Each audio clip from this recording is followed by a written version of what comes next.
আসসালামু আলাইকুম। আমি আপনাদের সঙ্গে শেয়ার করছি আজকের আমার সকালটা। আমার সকাল শুরু হয় ওই কখনো, কখনো 6:30, কখনো, কখনো 7টা, কখনো, কখনো আবার 8টাও হয়। তো আজকের আমার সকালটা শুরু হয়েছিল ঠিক ওই 7টা বাজতে 5 মিনিট বাকি। তো সকালবেলায় উঠেই আগে মেয়েকে পরিষ্কার করে ওকে ড্রেস চেঞ্জ করে দিয়ে ওর খেলনাগুলো নিয়ে বাইরে বসিয়ে দিয়েছি। আর আমি এদিকে ঘর বারান্দাতে ঝাড়ু দিয়ে দিয়েছি। তারপরে চলে এসেছি বাসনপত্রগুলো ধুয়ে নিতে। আগের রাত্রের দিন বাসনপত্র অনেকটা ধুয়ে ফেলে রেখে দিয়েছিলাম, সেজন্য দেখা যাচ্ছে যে আজকের বাসনপত্র আগের দিন রাত্রেবেলা একটু কাচরা করে রাখলে মনে হয় যেন একটু হাতছাড়া হয় আর কি। অল্প থাকলে বেশ সুবিধেই হয়, কারণ সকালবেলা ঘুম থেকে উঠলেই আগে মেয়ের খাবার বানাতে হয়, সেজন্য মনে হয় তাড়াহুড়ো বেশিই থাকে। তো আজকে অতটা তাড়াহুড়ো ছিল না, কারণ আজকের না আমি যতটা চাইছিলাম বিজি হবে ততটাও হয়নি। কারণ আমি মেয়েকে সময় দিচ্ছিলাম, তার সাথে সাথে মেয়ে দেখছি ওর আব্বুকে ডেকে তুলেই ফেলেছে। তাই সে তার আব্বুর কাছে আছে আর আমি এদিকে কাজ করছি। তো কথা বলতে বলতে আমার বাসনগুলো মাজা হয়ে গিয়েছে। আর এই যে অ্যাট লাস্ট আমি রোজ যেটা করি সেটা হচ্ছে এই বেসিনটাকে পরিষ্কার। রোজ আমি একবার হলেও চেষ্টা করি বেসিনটাকে পরিষ্কার করার, কারণ বেসিনটা না যদি একটু নোংরা হয়ে থাকে খুব বাজে একটা স্মেল আসে। তো সেজন্য আমার মনে হয় যে বেসিনটাকে সবসময় ক্লিয়ার রাখাটা খুব জরুরি। আমার কাছে এটা মনে হয়, কার কাছে কেমন আমি জানি না।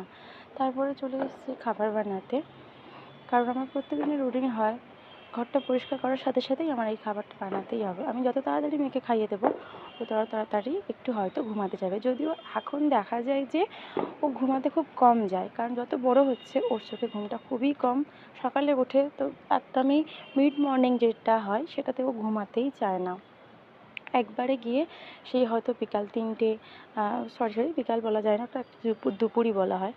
তো ওই সময় হয়তো ঘুমায়, না হয়তো একদম 5টার দিকে গিয়ে বিকালে ঘুমায়। অল্প দিতে গিয়ে বেশি পড়ে হ্যারেস্ট হয়ে যেতে হয়, ওটা আমি খেয়ে নেবো। আবার খাবারটা একটু বেশি করেই করলাম।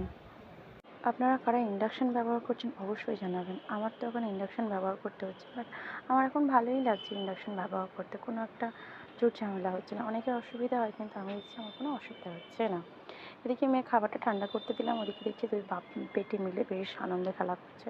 তো যতক্ষণ খাবারটা ঠান্ডা হবে আমি ততক্ষণে গিয়ে ওই যে বিছানাটা তুলে ফেলবো। যেহেতু ওরা দুজনেই উঠে পড়েছে, তো বিছানাটা বেশিক্ষণ রাখার কোনো প্রয়োজন নেই, কারণ বিছানা যতক্ষণ ফেলে থাকবে ততক্ষণ যেন মনেই হবে অনেক কাজ অনেক কাজ।